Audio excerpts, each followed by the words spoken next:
All right, so let's see. Judy Ridner, Dee Hurd, and we're here with Chuck and Susan Lowery at their home in Starkville. And today's date is, Friday, February 13th, yeah, 2015. So as I told you to, what we try to do to start out is just ask you a little bit of biographical information about yourself. So can you maybe each tell us a little bit about your birth date, where you were born, and a little bit about your family's history. Susie, you go first. All right. By the way, he is Charles. He's never gone by Chuck. Oh, I'm sorry. That's all right. I I just apologize. people wouldn't know. People have told me, Yeah. Chuck, so I Yeah, apologize. well, no. I was born in Fairhope, Alabama, which is on Mobile Bay. Lived there all my life until I married, and I went to Huntington College in Montgomery. I was an only child.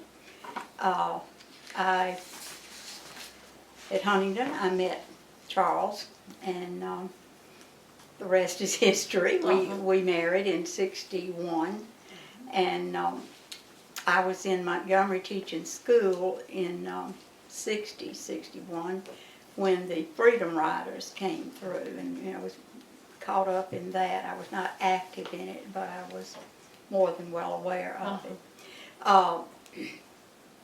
I grew up in a home that Both parents college educated. yeah, but in a home where there was respect for the individual. They were not crusaders, but they were people who believed in the dignity of every person, and that had a stamp on me for the rest of my life. I saw injustices when I was a child, and I questioned them, but we married and then went to the University of Virginia where he got his PhD, and we have 3 sons, and one's a medical doctor, one's a clinical psychologist, and one's an environmental engineer. And we have, how many grandchildren? 10 now. 10, right. I have to stop and count, yes. And we've lived here in Starkville. I may be taking your thunder, but we went to Muncie, Indiana, where he taught at Ball State.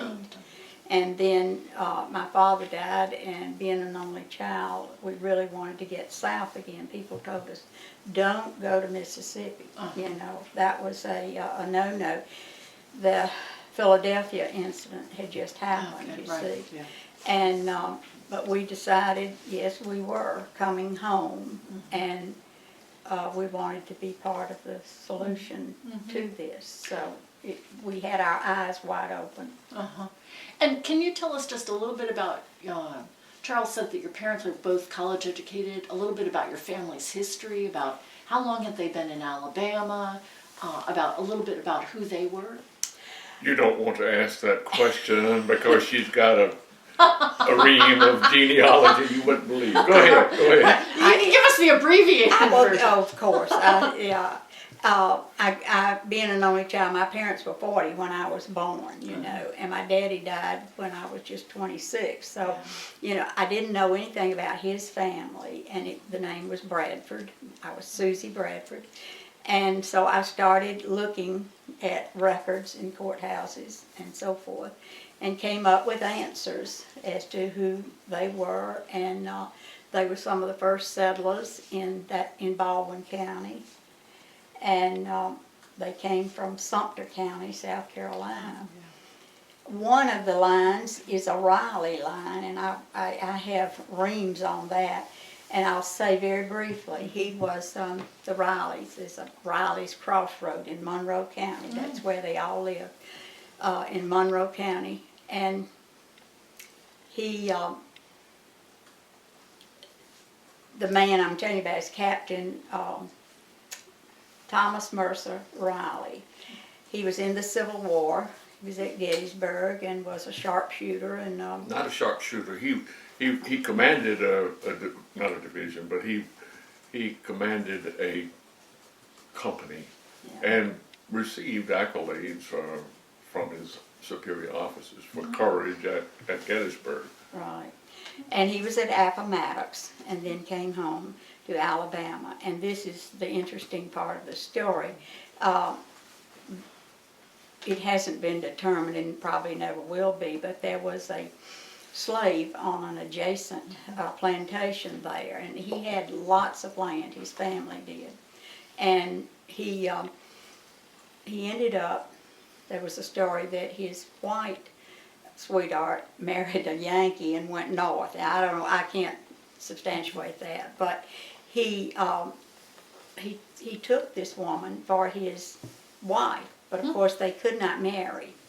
And he was president of the bank. He had a huge plantation there and so forth. And he had 5 children by her.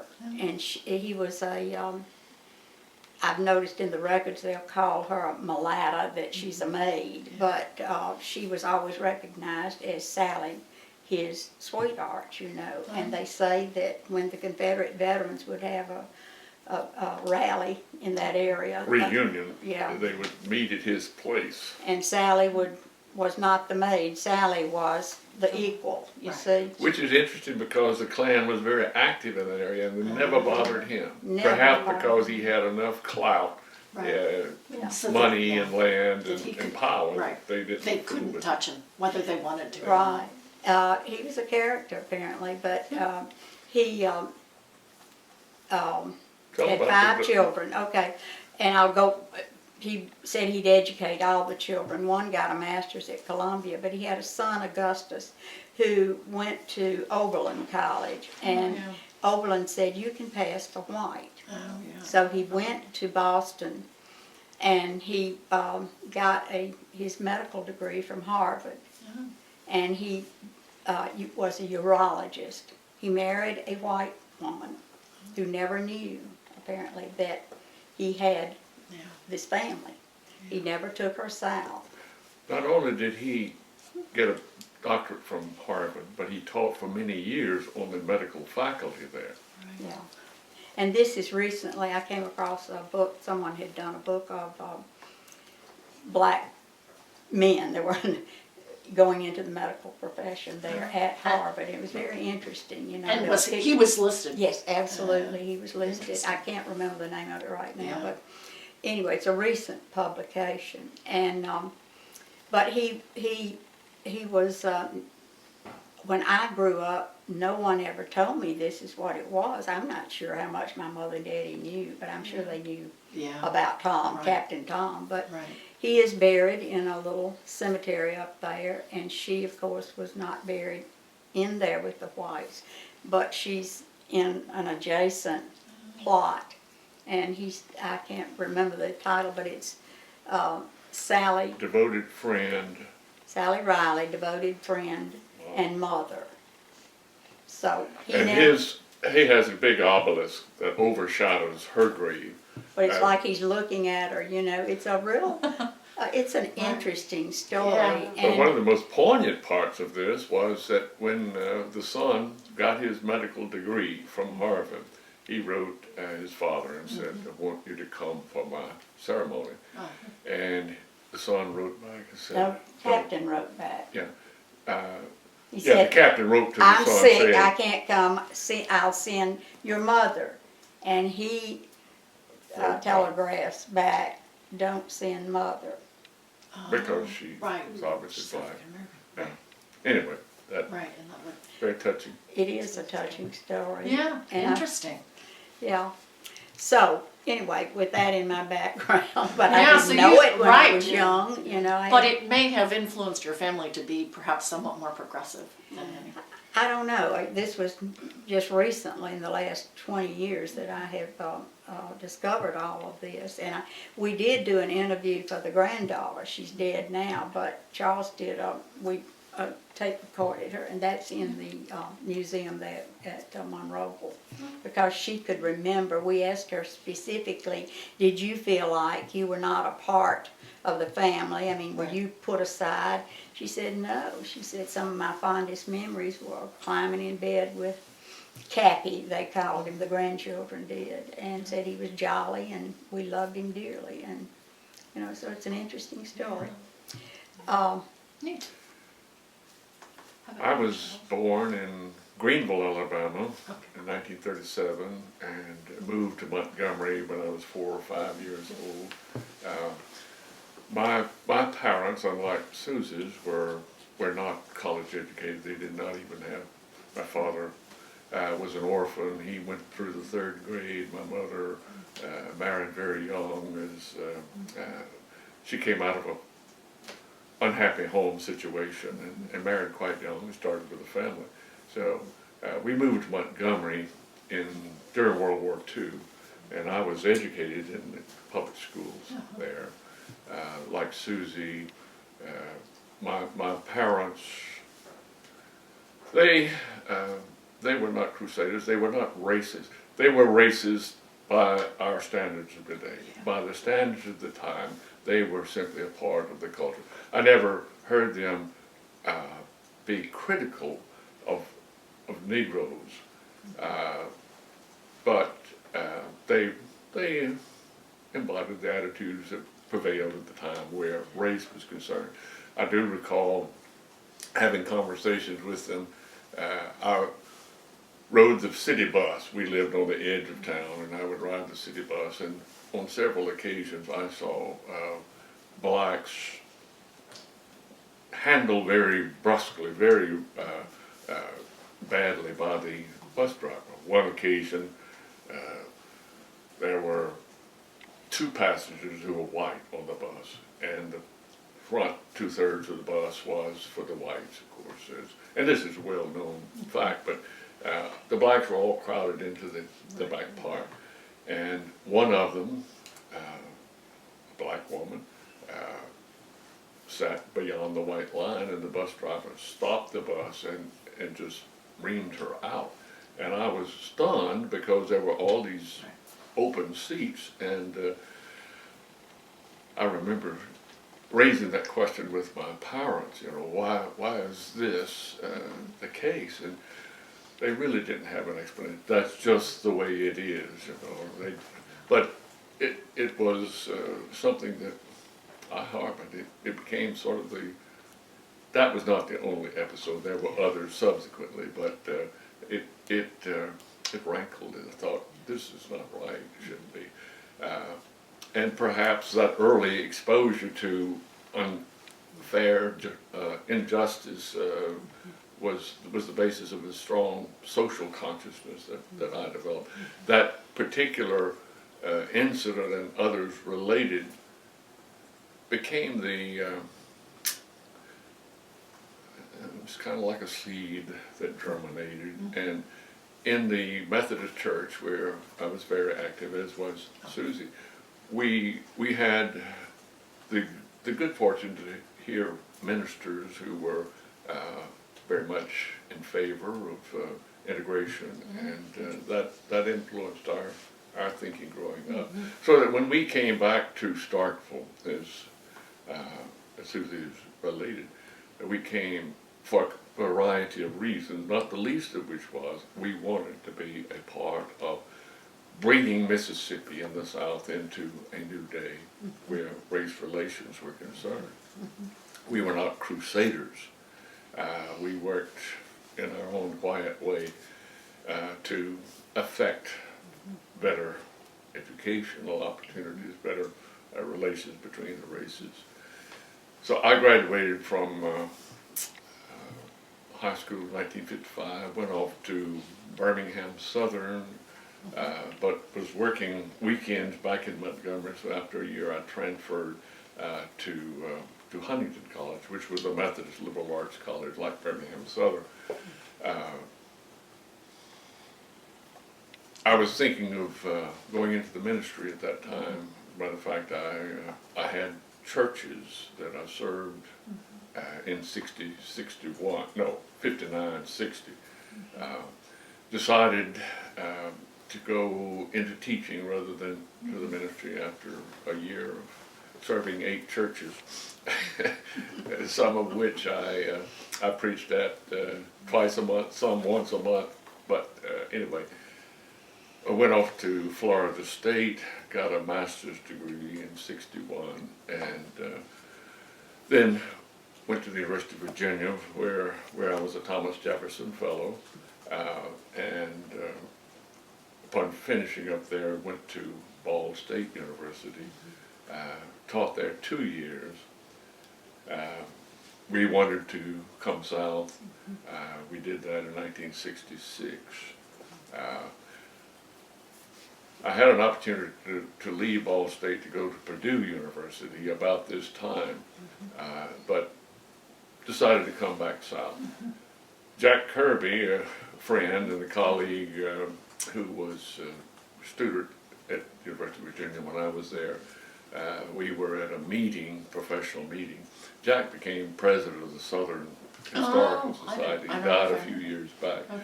But there were half a dozen of us sitting at the table, and Jack said, "Charles is the only person I've ever known who would leave Indiana to go to Mississippi to teach." And I was kind of chagrined at that, but I said, I don't agree, Jack. Whatever. So we came to Mississippi in 1966. I was hired as an assistant professor and taught early U.S. history, colonial history. Okay. And taught the first Black history course here. It's not that time, it was some years later. I forget now just when it was, probably sometime in the 70s. Anyway, I developed a course in Black history, taught it. But I served solely in the department for 5 years, and then I got into administration, was associate dean of the College of Arts and Sciences, responsible for curriculum development, and my title was associate dean for academic affairs. I didn't deal much with the budget, but I dealt with developing curricula and overseeing that. Then in '85, I also served during that period as director of the Institute for the Humanities, which was a small research unit within the college. But in '84, I left the dean's office, went back into the history department with the intention of teaching and writing, but the department went through turmoil. I mean, it was very polarized, not polarized, but fragmented. And the upshot is that I was asked to serve as interim department head, did a national search, and I became permanent department head, which I served for almost 15 years, retired in '99. I'd like to add just a note to what I was talking about Thomas Riley. One of the things he did, he deserves a good biography. I wish somebody would write about him. There's been a book, but it's not, it's not scholarly at all. So I'll make a mental note of that for right. Really, students looking for dissertations and book topics. Absolutely, but he was very generous, and after the war, Civil War, he came back. As I've said, he had a big cotton plantation and so forth. But the Black people that worked for him, he made it possible for them to get 40 acres. He would, I'm not sure exactly how he did it, haven't unearthed that, but the people that worked under him, he made it possible for them to be economically independent. Yes. Yeah, it sounds like he's a fascinating figure No that doubt about deserves it. some No more doubt research. about it. Neat.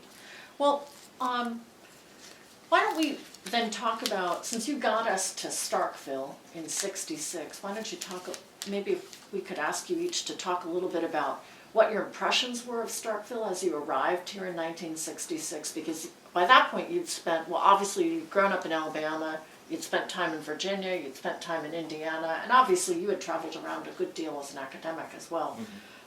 What were your impressions when you came to Starkville in 1966? Well, he and I well remember this, that the National Guard Armory, we came looking it over, all right.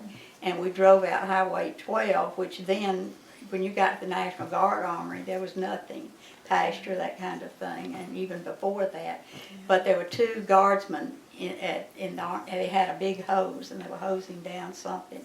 And a young black man, more a boy I guess it was, came by on a bicycle, and they turned that hose on him and laughed, and it just, I thought, oh boy, Yeah. here we are, you know. And that was, that we saw more of that, of course, in other ways. Some of them pretty subtle, but equally as intentional. Mississippi State was a relatively small school, about 7,000, and still predominantly agricultural and mechanical at the time.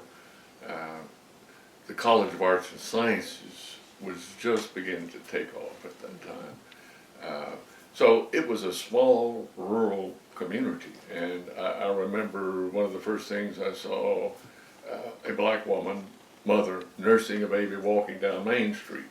And I thought, this is the deep South. We're Right, back for sure. right. Mm-hmm. But there was a lot of undercurrent of tension, racial tension, that we sensed. We did not. Well, I was an assistant professor working to get tenure, and I was focused on that. But Susie was more the she had her feelers out in the community. She was very active in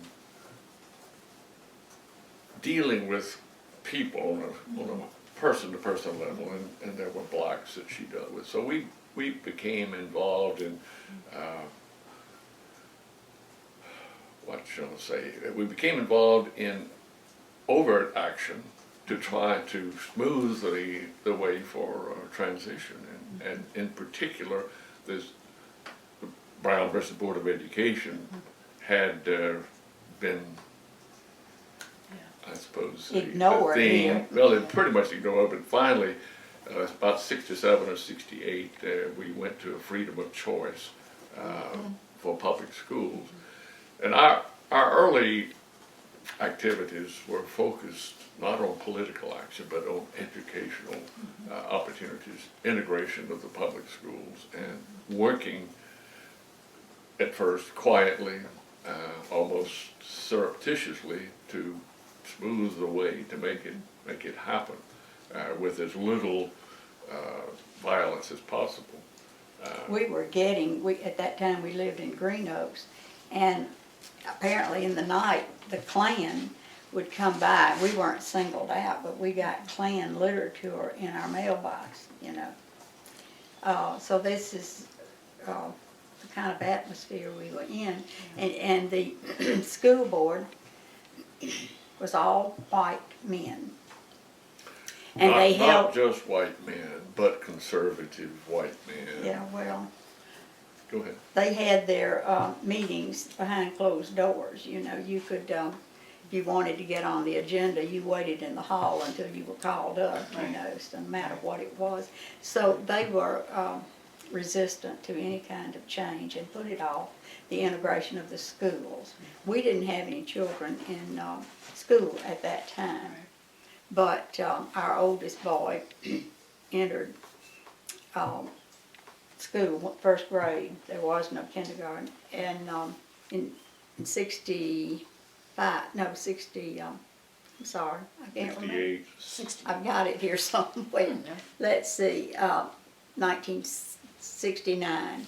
And in 1970, he was in the second grade, and that's when, you know, you had to integrate. And that, what had happened, the condition of the schools that were black, I had not been in any of them, but I knew that there were some terrible conditions that they were responsible for and did nothing about. So all of a sudden, where are we going to put these children? It all became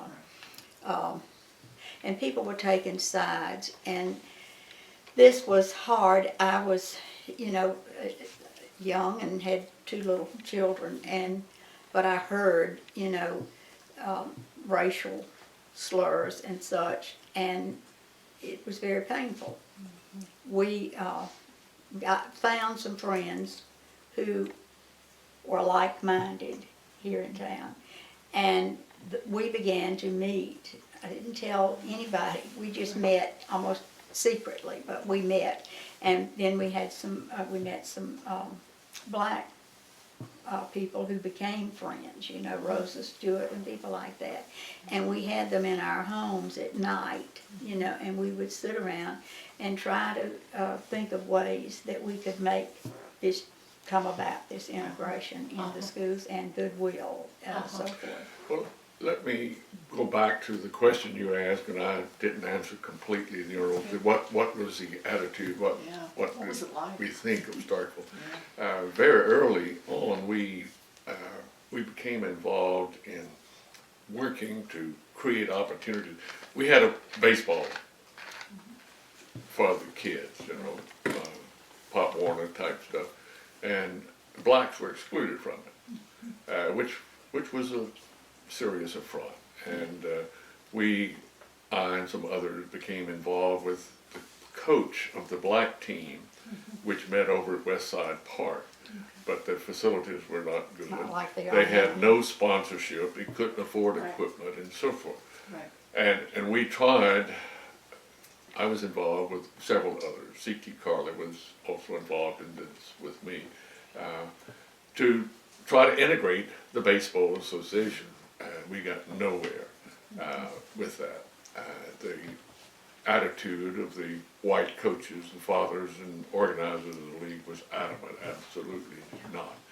So we began to work with the black coach, Willie Robinson, and to help him improve the park and get equipment and so forth that they needed.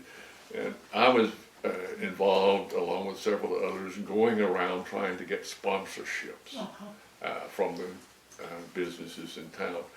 And this was maybe 68 or 69, right in there. And I was appalled at the reaction that I got from some of the merchants. And one bank was very receptive, said, yes, we will, $50 would buy not uniforms, but jerseys at least, and a little money for equipment. And this bank president said, sure, I can do that, I can sponsor that. So I said, what do you want on the jersey? People's Bank. I think that was it. Yeah, I was gonna ask what bank, you think it was People's Bank? Yeah, I'm pretty sure that's what it was called at the time. It is now Cadence Bank. It's gone through various evolutions, but he said yes, and just put People's Bank. I went across the street to the other bank, which was, I think at that time, called Security State Bank. Talked with the president there, and he demurred and said, well, yeah, our bank can give you $50. I said, great, that's wonderful. Shall I just put Security State Bank on as a sponsor? He said, no, he demurred at that. Said, no, I don't think we need, maybe we can just sponsor it. I said, Without well, the name. I said, well, the bank across the street is just putting their name on it. Oh, they're doing that, aren't they? I said, yes. He said, well, just go ahead and put Security State Bank on it. You know. But, I mean, that was the attitude of fear. Everybody, the merchants especially, were so afraid of misstepping. They didn't want to be out front. They didn't want to expose their institution to any negative recoil from the white community. Yeah. Powerful. Same thing, well, we're going into the school issue, Like what you when had. private schools got underway. You want to pick up Oh, there? no, go ahead, yeah. Okay, so you were talking a little bit about when your son was just going into public Right. schools, and would have been about 1970, second grade. Second grade, when they were going to be, had to be fully integrated, is my recollection. Yes, of that. yeah. And there was a groundswell of white people meeting at the Rex Theater every Sunday afternoon. Of course, we didn't attend those meetings, but we heard from people who did, you know. And they were that was, the whole purpose was to organize the academy, Private Starkville Academy. It, and people were, you know, in bridge groups and clubs and such, they were, oh yeah, we're gonna go with a private school, absolutely, we just can't have this integration, this kind of thing, and it was talked about all over town, and people were just taking sides, okay? Not only was it talked about, but the newspaper carried everything that happened at the rec theater and the discussion, and it appeared that all of the white community was going to go to the academy. That was all you could see in the Right. There paper. was nothing from the school board. I mean, you would have thought they would have tried to talk up the public public schools, but there was Nothing, silence. zero. And some of the teachers, Because oh, they probably weren't gonna many of them stay. were gonna go to private school too. Right. Exactly, and they did. Right. You know, Right. got less money, but you know Right. they thought. And so, as I've told you before, we had already identified people of like minds on this issue, and Charles spearheaded A campaign to publicize public schools and public education. And what we did, there were maybe a dozen of us who were actively seeking public support for public education. And I went to businesses in town, banks and private businesses. but the and purpose so forth. of it was the petition. Yeah, right, okay. I drafted a petition, which was, had a simple statement, I don't remember exactly, but the gist of it was, we the undersigned, believing that public education is essential to the progress in this community, endorse and support public education, and will Period. support the public school system. Yeah. And we got several hundred signatures in the process, but some of the people that I went to in town, business leaders, I mean, they would have nothing to do with it. The only two signatures that I can recall we got was Ralph Katz with the Katz department store, and Tom Jones, a dear man who was a local architect and did a lot of university work, but he did not quibble at all. He was happy Yeah, to and support that. they had their pictures made, you know, what that was in the paper, and that was part of this to get, you know, this before. It wasn't a very impressive endorsement from the business community, Right. but at least it was, Right. it was Yeah. somebody. But And it's trying to undermine that sort of perception of uniform everybody going to the consensus, yeah. private school. And so then everybody just follows Right. along, yeah. Well, I That's that circulated, consensus. my job was, I went throughout most of Green Oaks. And that too was very interesting. People that I had known and, you know, I didn't get the door particularly slammed in my face, but I got some pretty curt answers. No, my child is going to the private school. And so since then, I've seen some of these people, that there's been a wonderful change in their attitude, but then, no way, we will not send our child. And as one mother said, we want the best for our child. Yeah. So you we're know. going to private school. So we're going to private school. That child later came over to public school, but this was the attitude, it can't work, it won't Right. work. This, right. One of the experiences I had on the university campus is revealing of the timidity, the fears of. I had gone to, you know, people with visibility on campus, not undergraduate students. And this but was to sign the to petition. sign the petition, and I encountered a dean who I was sure would be supportive of this because it was a college of education. And I said, we're trying to get some publicity for public schools preservation, and I know you'll want to sign this petition because this is what you do. He had been a superintendent of education before he became dean of college.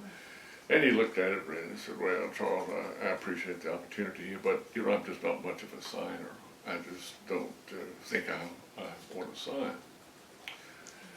I subsequently got the president and the vice president of the university to sign the thing. And by chance, happened to be coming down from the, on the elevator with this dean of the College of Education. And I said, oh, I just was up visiting with vice president and the president.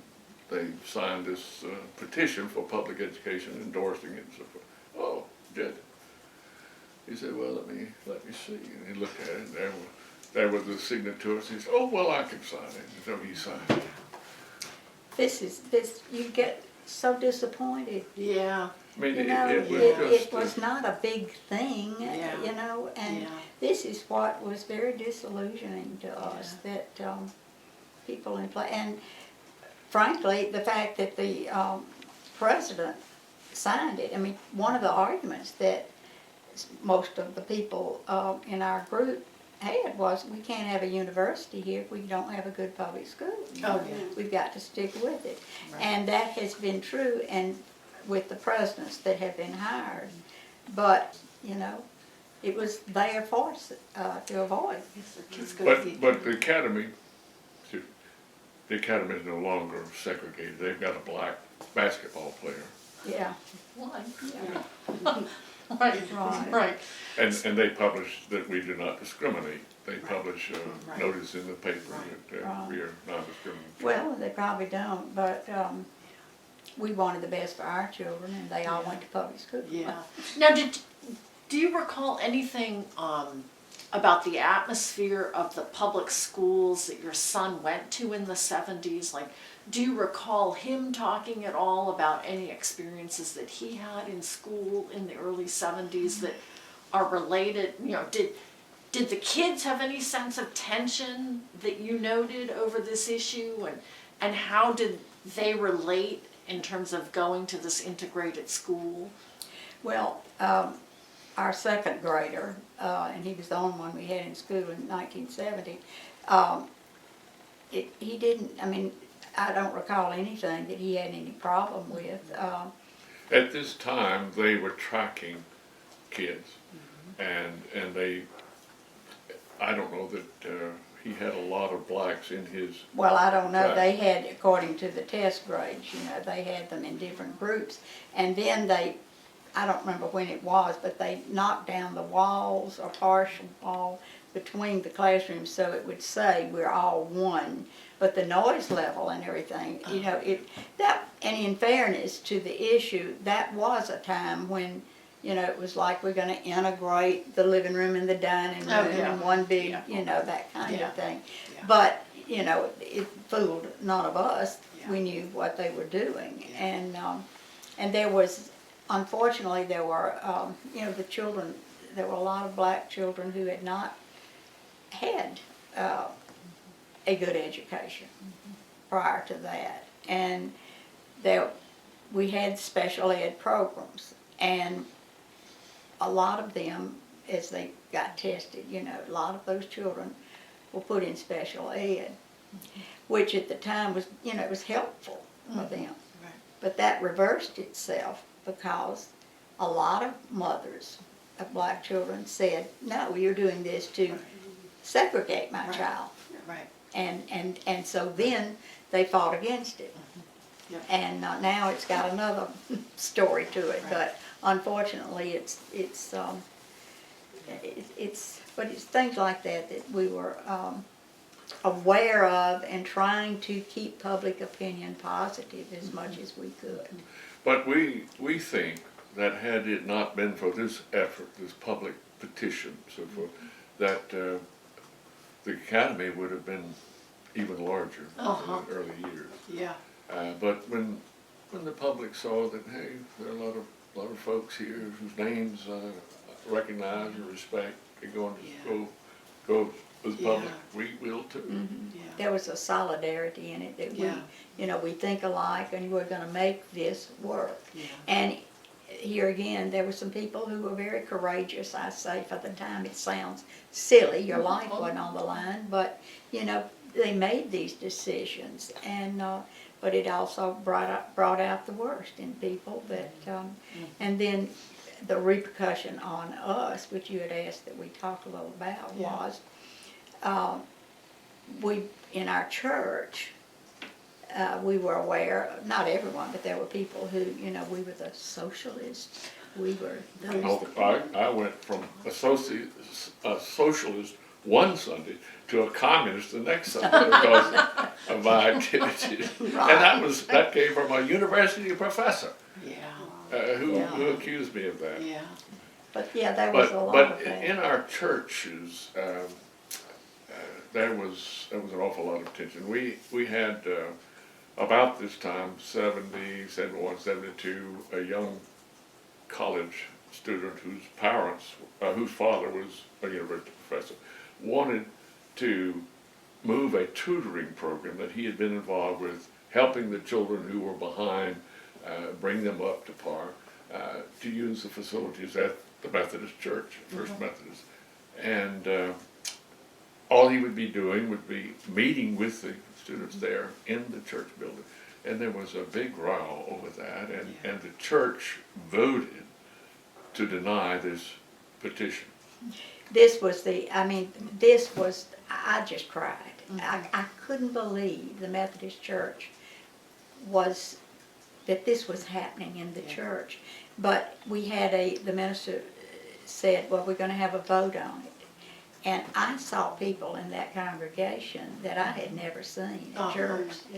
They came out in throngs. The church was full. Right. And there were arguments, different people had their arguments, and there was, we've already got the Boy Scouts, and we've got the Women's Weight Watchers, and we've got all these things meeting. We just can't have another meeting room, And besides, they'll get it real dirty, and we don't want to have to fool with that. I remember that in particular.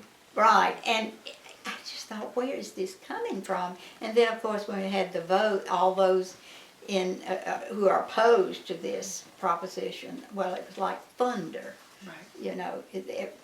They stood up, and then, and all those who favor it, small little group of us, Yeah. It was, it just hurt. It was a polarizing development. A few years later, some of us who were more liberal in our thinking managed to invite a black minister who was associated with the United Methodist Church headquarters in Nashville, along with several white professors to come to give a weekend seminar. And this black minister, Ernest Smith, was very eloquent, and people had options to go to different sessions, but this is the one that we went to. And there was one man who came also to this session, whom I knew to be a racist, and I was uneasy about what might happen. But at the end, Ernest Smith, in the final session, gave just a very impassioned and eloquent statement that I was very moved by. And this particular individual stood up and said, in effect, we don't want niggers in this church, you're not welcome here, and I was appalled. He left, and I followed, and my wife pulled me back, because I was ready to come to blows at such inhospitality, such vulgar thing. Interestingly, there was a woman who attended all these meetings. She never said anything, but everybody in town knew that her half-brother was Sadie Weir's husband. If you've done any interviews, Sadie Weir was a wonderful lady here, lived here, and she married Mr. Weir, who was a barber. Yep. And he was the son of a white man. Right. And so his half sister attended these. She never said anything, but I thought what courage it took to do that. You know. Yeah, because in the book that John Marslock did with her, Yeah. I mean, she talks about how he was very afraid of doing anything to kind of come out in favor of civil rights because he was Sure. afraid he would lose all of his Right. business. Yeah. And Exactly. He I had understand. client Yeah, base. yeah, Sure, Yeah. absolutely. but he was biracial Right, himself. right. Yeah, Yeah. yeah, interesting. That Do was a you- well-known secret. Yeah, right, yeah. So I don't want to sound like I'm naive, but I have been asking people about what do you think drove all this fear in Mississippi during this time period in the 60s? What were people so afraid of? Do you have any Mixing sense of the races, they didn't want, they feared their white daughters dating black guys, and their attitude was that our society will just disintegrate if we integrate. They had kept the black people in poverty with their not having advantages. So there was this perception that black people, if you let them in restaurants, they won't know how to behave, you know. You put them in public schools, they'll just teach our children things. And I think there's something about the South particularly, but there's an elitism of, it's been this way, we want to keep it this way, we want to stick together. And there's not a broader view of life itself. Do you think you two got any pushback for being outsiders because you were from Alabama? Now clearly you're not Yeah. Northerners coming Yeah. in, but you were not Mississippians. Oh, Do yeah, you think I that? think so. I think there was definitely among the old line conservatives an attitude that we're outsiders. But that, After all, we came from Indiana. Right, Yeah. right. right. But there were repercussions to, this, and they were hurtful to us. But Let me tell the Rotary thing. okay, Oh, yeah. that's what I was going to. Oh, I'm sorry. That's Well, exactly. About a year after I came here, I thought I should join a civic club, be involved in the community. And my father-in-law, Susie's father, had been a big Rotarian and district governor and organized clubs. And so I thought I would join Rotary. And I talked with several individuals, fine, yeah, no problem. So my name was put up for membership. But the membership committee was made up of this, one of the members of the committee was this very man who spoke about Dr. Smith at the church.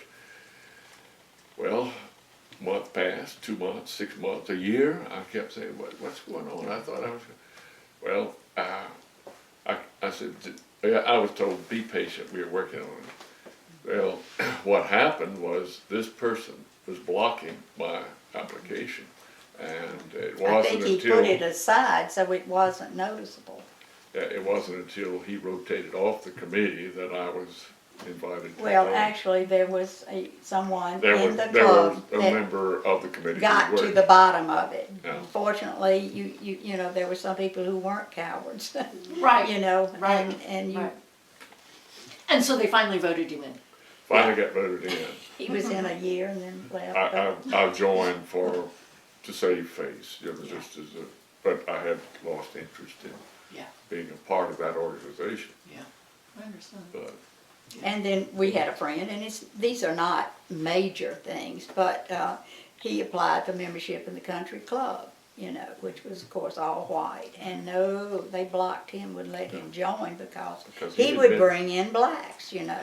So this is the subtle way. It was in social things that you were ostracized. I mean, I was in line one time over at the student union, and I heard someone say, "Is that Ms. Lowery? Those are the Lowrys, aren't they?" You know, and it was clear to me that they didn't like what we'd Right. been up to, which Right. truly wasn't all that much. Right.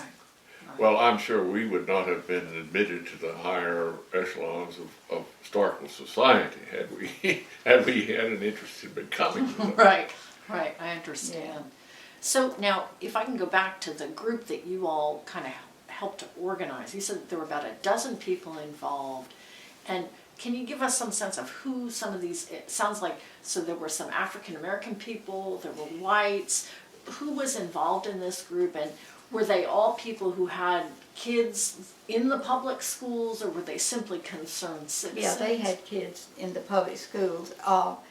It was a very loose, it was a group, I never called it that, but we were the ones who would, when an issue came up, we would get together with people we knew were of a like mind and talk about solutions for it. And this is where we brought in, and I honestly don't remember where we met. But the NAACP, we never joined, we were never a part of that, but that became active. Oh, right. And when it did, people became a part of it, and that they then became a part of our group, you see. So this way, word of mouth, that we met. But I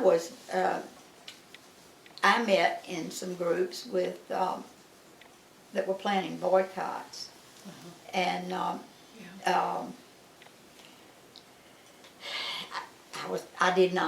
wasn't marching, I wasn't doing any of those things, but I was urging on the boycotting of the merchants downtown. And one of the saddest things, and I remember it just stung me, it was a small group. I didn't tell my friends what I was doing.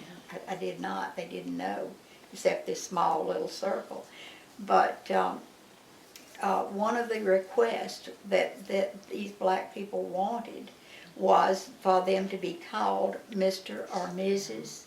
and not auntie and uncle, and the old put you down terms, which I think Southerners grew up with that and thought, well, that was but it and I thought, golly, I can't believe, because nobody said Mrs. Stewart. You'd say Miss Rosa, this kind of thing, and not realizing. Do you remember Dr. Connor, Douglas Connor, and did you have much? Yes, very well. Did you have many dealings with him, and what do you recall about him? And I was never involved directly in NAACP meetings that she organized. Not in the 60s, it was later. 69. Okay, 69. Yeah, it's late. But I had interaction with him just as a citizen, and certainly admired and respected what he was doing.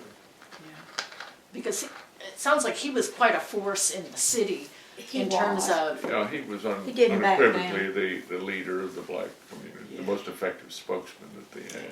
But we did not. We were in clusters, okay, Yeah. and it was not a one big rally, at least what our part of it. You ask about the people that were involved in these little groups. The Episcopal minister and his wife were active, but that was the only minister in town that I was aware of. Mentioning Reverend Henry, and he is dead now, but he was a wonderful man, and he was a Methodist minister, and he was on this committee that I was on with getting a daycare. My understanding is the Ministerial Association had been in back of having a daycare for children whose mothers were maids, and they couldn't afford daycare and such. And so some of the churches, the ministers in the churches wanted to sponsor that, and the Catholic Church. Now the Catholic Church did. I wasn't familiar with the priest then, but the Catholic Church was far more liberal than most of these others, you see. And but so I wasn't on the very beginning of the daycare board, but it was obvious that I heard stories about mothers tying their children to the bedpost because they didn't have anybody to keep them. And they have to go to work. And they had to go to work for $3 a day as somebody's maid. Yeah.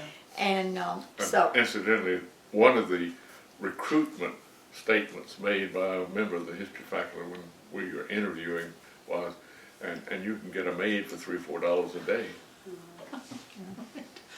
yeah, Interesting. it was. I mean, but you know, and I still every now and then hear white women say, "Gosh, you know, I paid her $3 a day, and I know she took that steak out of the refrigerator." You know, and I thought I'd be so ashamed to say this, but it was a mindset, and like, so what's wrong with that? Yeah. You know. Yeah. But the daycare was we got money from, I think it was Appalachian Start. Regional money. I think yeah, I'm sure that's Appalachian Regional. ARC. And we wanted to call it an industrial daycare, so that if, like mothers who worked in the factories, there would be a daycare there, it'd be sponsored. That never came to fruition as we had envisioned it, and the leadership just didn't take it there. And there were so many other issues we were all, you know, fighting, and it grew in Brooksville Gardens in the community, that building, I don't know what they call it now, but it's, In Brooksville Gardens. In- I'm trying to place Is it Brooksville. off Long Street? no, it's not, are you not familiar with Brooksville Gardens, No, either one of you? Brooksville. Okay. This is the public housing. And Oh, Original, yeah, but So it's off On- Road with the yeah. off Stark Road, oh, off Stark Road. I don't know. or is that Reed Road? I'm sorry, it's Or is Reed it, oh, Road. it's Reed Road. Yeah, Reed I do know Road. what that is. Okay, you Yes, I have do. those duplex Yep. houses, Yep. but there are also those apartment buildings. Okay. And they were mentioned in the paper today about the murder that occurred there of two Oh, women, you I'll know. pay It was attention. in that apartment complex. It was pretty rough Yeah. at that. And then we had an after-school program and a At the daycare center public house. there, yeah. Oh, And that worked for a long time. That's I'm not good. sure what's going on, but Yeah. a lot of us would go there and tutor, you know, in the afternoons and that's such. great. That's great. Um, Now, Susie, did you also work as a teacher in the public schools here in Starkville? No, I didn't. I taught in Virginia and Okay. I taught in Alabama in Okay. public schools. I came here and had a 1-year-old and a Right. 4-year-old, 3-year-old. And several years later, I got a job in the kindergarten program at First Methodist, Okay. which was an excellent program and very progressive. And there were no kindergartens in town. It was in the state. I mean, it was, Yeah. you know, there were no Yeah. public kindergartens. Yeah. And this one was one that educated and, you know, had the latest ideas about how children learn, Right. that kind of thing. So, Right. although I didn't have formal training in that, I had, You had been a teacher. I had been a teacher, right? And But when we came, she didn't really need to work because I had a monumental salary of $9,000. And cost of living was so inexpensive and, right, yeah, I know, right, yeah, I understand. yeah. The salaries have gone up, I would say proportionally to Yeah. time, which means that I'm still earning the equivalent of $9,000, but, yeah. Well, that was a $500 increase over what I was making at Ball State. Right, so you gotta- And, right, and when I went to Ball State, the starting salary was $7,800, which was more than anybody else in my Right, group. you've done In good. Virginia. Right. 6,000, Yeah, 6,500 it's was amazing. considered the starting Yeah. salary for. Yeah, I understand. Now, you all mentioned the biracial committee, which I've heard a little bit about from others. I was wondering if you all were at all involved in the biracial committee. that was appointed by It the was. city, yeah. Okay. No, we were not. Those positions were appointed. Okay. And, you know, like I said, there was, Dr. Connor wanted more action Yeah. than what was going on. This was a slow snail's pace that wasn't Yeah. gonna go anywhere Yeah. because they were obstructionists and, Yeah. you know, they didn't want it to happen. They were dragging their feet. Now, what did happen, and I didn't speak about this in the public schools, that I know of 3 women, they were my friends who were released from their jobs Okay. Oh, thank I you. started Thank you that for and reminding didn't finish it. And one of them, I mean, or if you can get two of them to interview. I think it would be really good because they saw it from a very different angle. And they, And they were very liberal too. I mean, they Yeah. were like-minded with us. And Yeah. were they white or African? White. they were all white. Okay. And, but their contracts were simply, they were told, I think the day school started, the day before, Yeah. that they would not be Not be rehired. They technically were not fired, they just wouldn't be rehired. And there were some lawsuits out of that, and Charles and I became president of PTA at Overstreet the first year that it integrated. Our son was in the second grade, and we had black officers and white officers, you know, so that was good. It was the first of that, you know, that we were Right. working together for a Right. common goal. Right. And so I wanted to have a tutoring program there at the school. So I organized, talked with the principal and so forth, that we would, he said, oh, that's great, we do need all the help we can get, so going forward with it. And then I got parents to sign up, and one of the parents who signed up was also one who had been fired. And I was called into the principal's office and told, we're not gonna have her. I said, what do you mean? He said, no, we're not gonna have anyone who's suing this school system tutor. She was an excellent teacher. So I left there crying. You know, it was those kinds of surprises Yeah. that hit you and you just, Yeah. you weren't prepared for them. And you read their firing or their not being rehired as being very political. That this was Absolutely. absolute- Because they Absolutely. were outspoken on integration and favored And one of them, I do hope you will, Lucy Oh, yeah. Landrum, I hope you will, Yeah, we'll try to find her. yeah. So, before we leave sort of the 60s, are there any other things that you want to talk about that we haven't spoken about, that you recall, that you remember, that you think really you want to add? I'm sure the thoughts will come later. And do you have any, are there any questions that are jumping to your mind? Particularly like in this group, was it mainly black women or was it a mix of black women and black men? In the group that we met Like the with, position, yes. it was, there were men and women, Men and women. and there were more whites than black Oh, people. okay. Yeah, it was just, like I say, it was It was an very, informal group. Yeah. We hey, met, let's get together and talk about this issue, you know, this is, you know, is going to happen, and we need to, you know what, inform ourselves and Right. band together, that kind of thing. it was a no-name committee. Yeah. No, no, no. Right, yeah, it had, it was Yeah. strictly, and I said I didn't tell my friends Yeah. what we Not were because doing. you were afraid or unsympathetic, but there was really no point because she didn't feel like they were where she was. Well, you know, you come in, and if you're new in the community, you gotta build up your credibility, we all know that. Yes, you do. So, if you're not credible, nobody's gonna pay you any attention, Yeah. you see. Yeah. And we were new, and, Yeah, yeah. Do you know, oh, other thing, so that I don't forget, is there a copy of your petition around anywhere? Is that up in special collections or anything? I haven't seen one.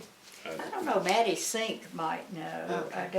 I don't think she works there anymore, and she's Yeah, not I think she Sink, she's married. Abraham. Abraham, yeah. Yeah, she just retired last year, but I will ask, because that would be a nice thing to have for the website, you know, that Yeah. copy of the With signed the petition. signatures, Yeah, I wouldn't that be certainly great? didn't keep one. I should have, but Yeah, I don't know Yeah. what, Yeah. that would and be we great. didn't have, you Xeroxed everything. I mean, Right. nobody had Right, copiers in their homes, you yeah. know, Oh, so yeah. it was yeah. more It's of a an big thing. effort to get Oh, that yeah, kind of thing absolutely. going. We Absolutely. just had the one copy of the, I guess you turned it into the paper, and yeah. the paper might, Well, I don't know. yeah, that, Maybe the newspaper, I'll look. the Start with paper A. has an archive, but I don't remember what date. Yeah. So this would have been like 1970 probably. 70s. It would have been 69 or 70. 1969. It would be instructive to see all of the publicity that the private school was getting. Yeah, we'll look for that, because I've been reading more too about history of integration, school integration in Mississippi, and the private academies, it's a pretty common response absolutely. across the state. And everybody, so, So as you think about Starkville through the 70s, was there a point at which you noticed that the tension started to lessen and that things started, like clearly what you've talked about is a time period in the 60s where tensions were very high, as you said, it's very polarized. Is there any point in time where you can sort of say, it seems like things started to change? Not a specific time, but gradually. It was a very gradual process. The enrollment of homes at Mississippi State without any, black student, Dr. Connor's Yeah. adopted son. We're trying to, we have him almost scheduled for an interview. Yeah, that was 65, I think. Anyway, there was no big feedback or Flap negative reaction to that. He went quietly, and people, I'm sure he wasn't embraced, but at least there was no episode like we had at Ole Miss when they Right. But had the the gen- rioting and killing, death. But a year or two after, a black athlete, football player, maybe it was a few years later, was brought onto the football team, and he was very good, and that began to affect public attitude toward the fact that the public school system handled the integration. It didn't fall blow apart up. like some are thinking.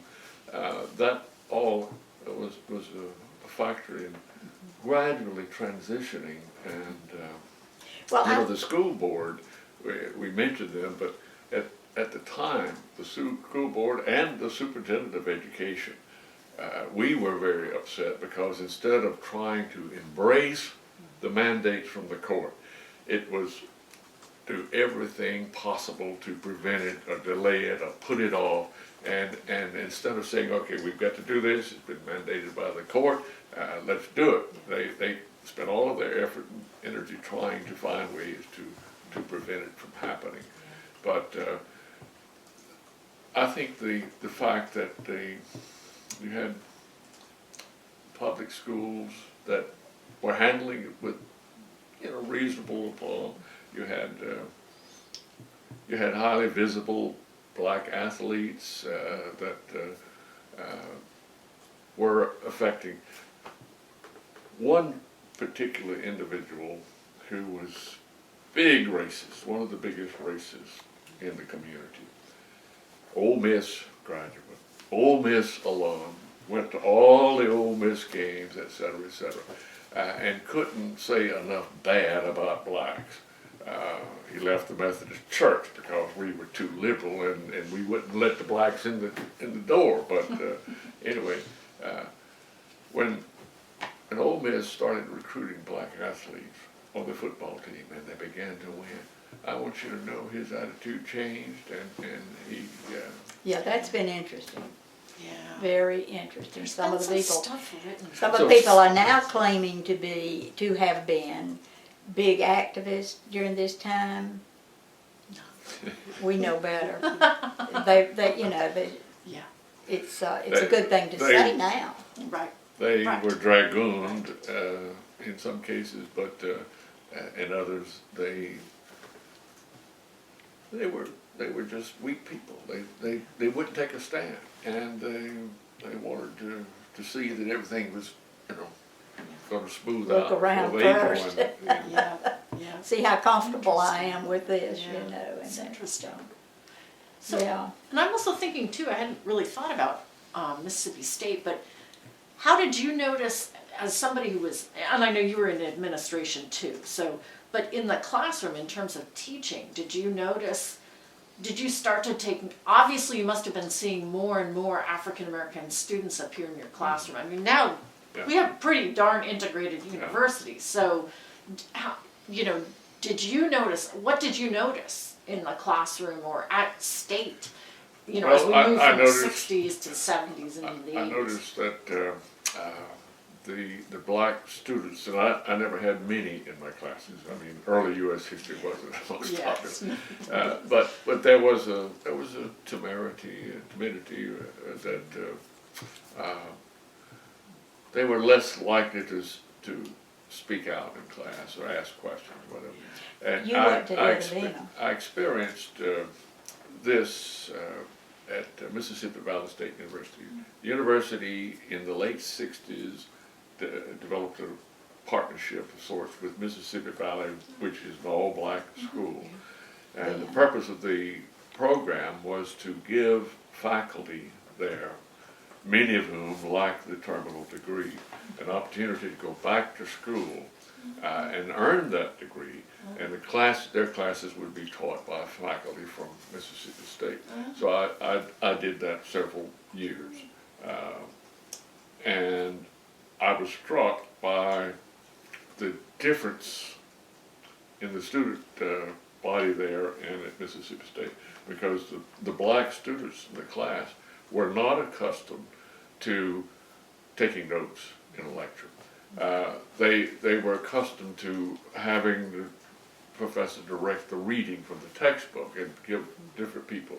And it was clear to me that rote memorization, that was what they had not been taught or encouraged to think analytically or to be independent. I mean, they wanted it handed out, and And that's what they had done.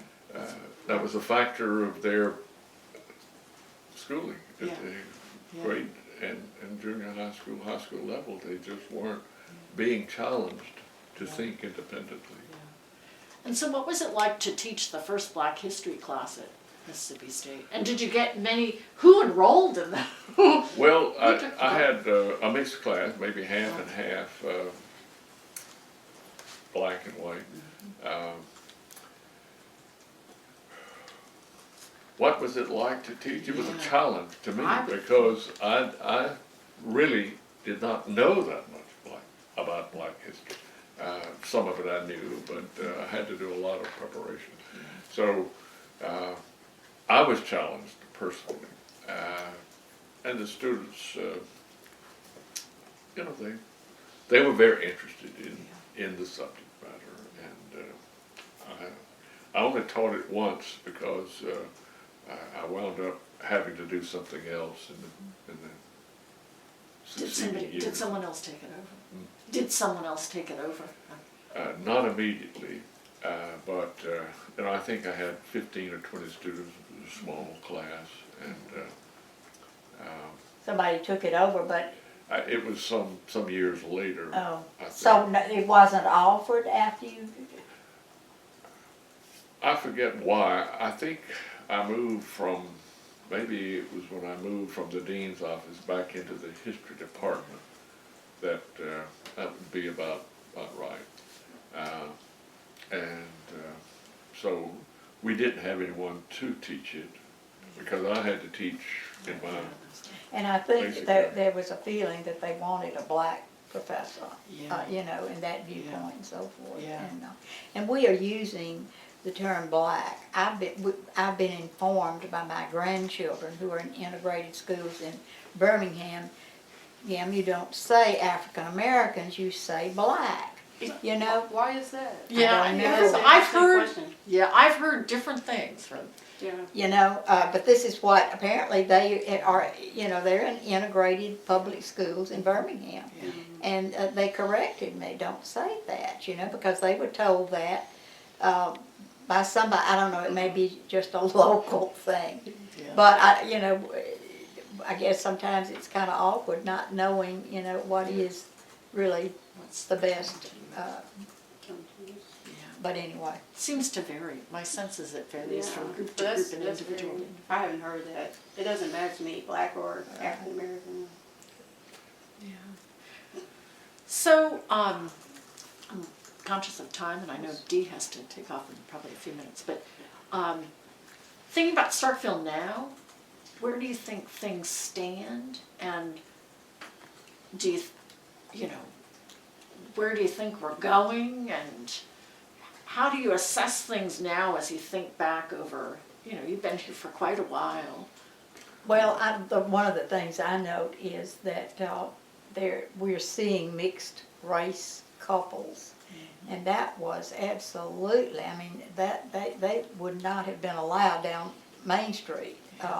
There's been a big change there. There's been a sea change in general, in attitudes and mixing of the races and easy interaction. But, you know, it still has a long way to go. Oh, I it think. does. Our oldest son played high school basketball, and he was good. He was the only white kid who was a starter on the team. All the rest were black. And the blacks resented the fact that he was a white boy on the team. There was that negative racism on their part, and he struggled with that. And I suppose you could say that's a healthy thing. I don't consider it healthy, but at least it's an indication of how far attitudes have come, or how much change there has been, that the black kids can discriminate against the white kids. Well, I don't know this, we may not want to stay in the record, but the teachers are pretty stressed in high school, and I have had some good friends who are no longer there now, but they felt that they were not getting the support of the black parents, and there was more of an in-your-face, confrontational type attitude, and if the student didn't come to class for a week, this kind of thing, well, it's your fault, you know. And they got pretty burned out. And these were people who liberal-minded. Right.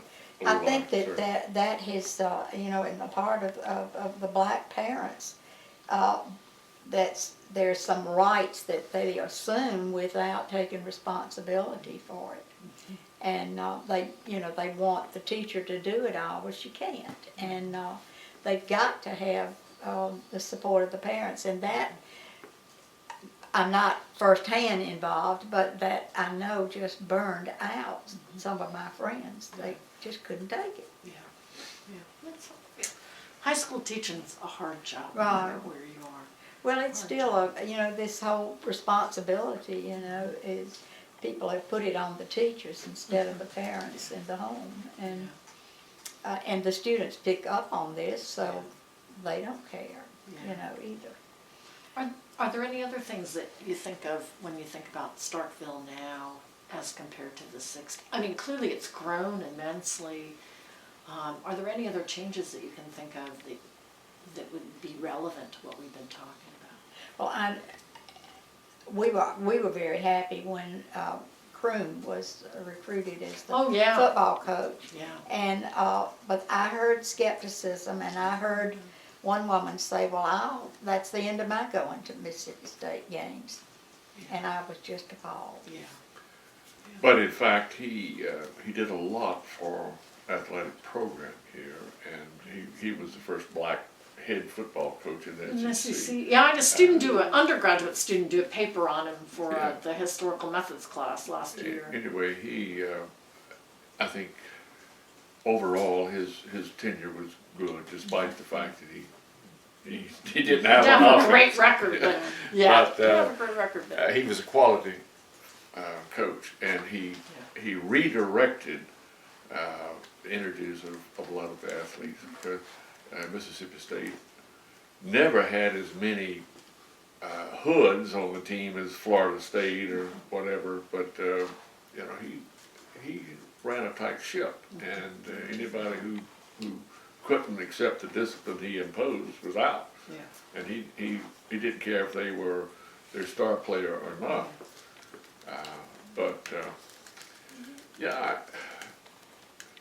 It's hard to imagine the many, many ways that we have changed over the last 40, 50 years.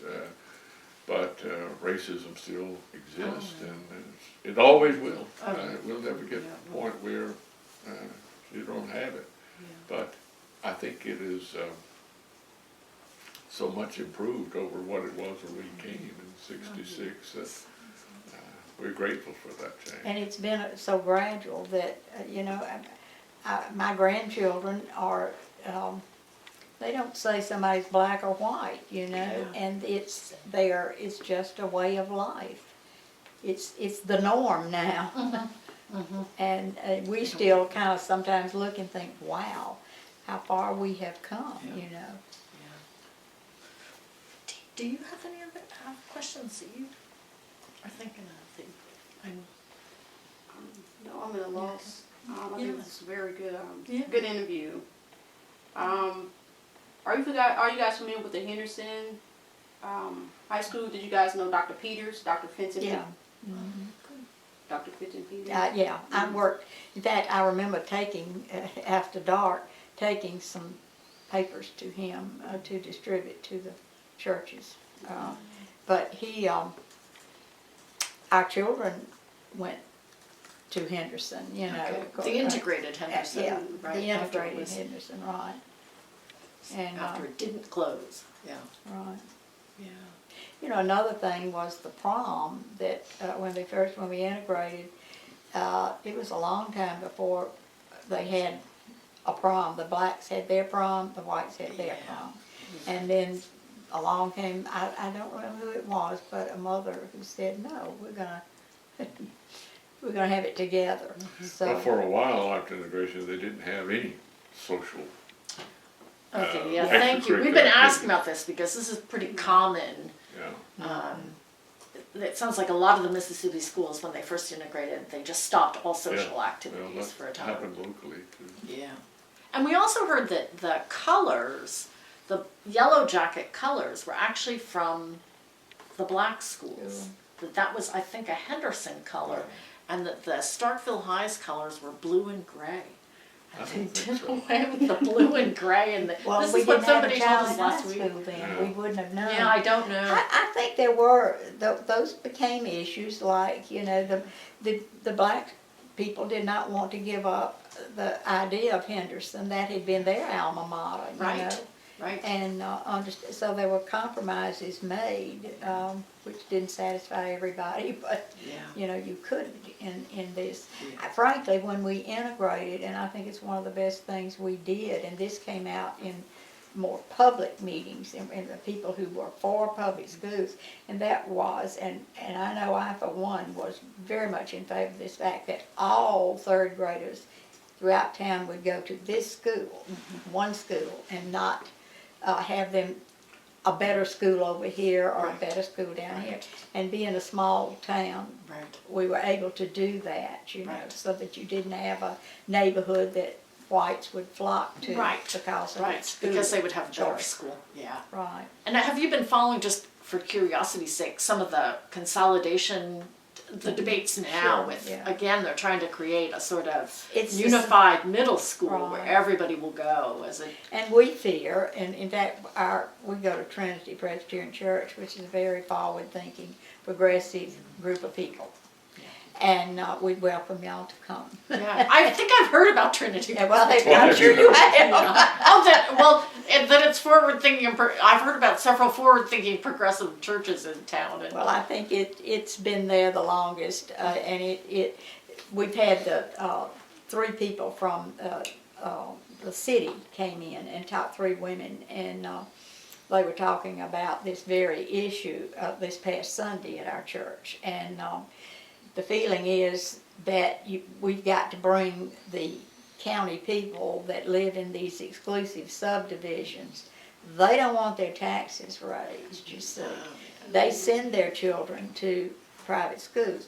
For a long time, real estate like that, people Was wouldn't devalued buy- because it was outside the Oh, central yeah. school district. Right. Yeah.